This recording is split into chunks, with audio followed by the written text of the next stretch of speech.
Hello, I'm Peter Newman from AHRI, and in this week's AHRI Insight we're talking about herbicide-resistant barley grass and brome grass.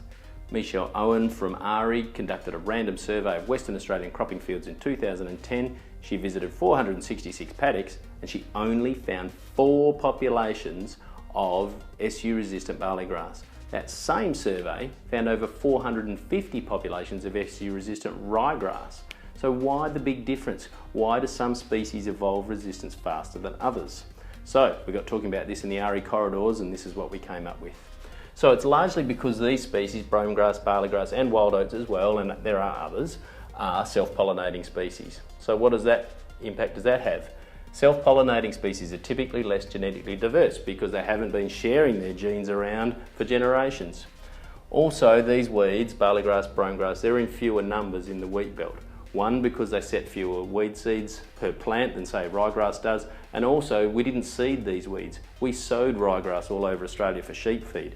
So they're fewer in number, and that's Darwin's theory of evolution, right there in a nutshell. Genetic diversity by population size, but there's a little bit more to it. These weeds have also had fewer shots of SU herbicides than say ryegrass has. The first SU herbicide that came out for brome grass and barley grass control was Monza, sulfur-sulfuron. There are now others. Those herbicides were expensive and they were only used where absolutely necessary. So they weren't the blanket applications that we saw with chlorsulfuron and trisulfuron. And when a particular weed does evolve resistance, it doesn't share its genes around like perhaps ryegrass does.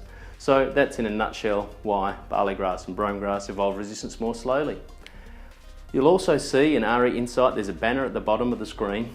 That banner is about RIM. We'll be featuring RIM. RIM is a decision support tool, computer simulation of your ryegrass seed bank and profitability. We're just giving you the output of RIM over the next few months. We'll run some different scenarios.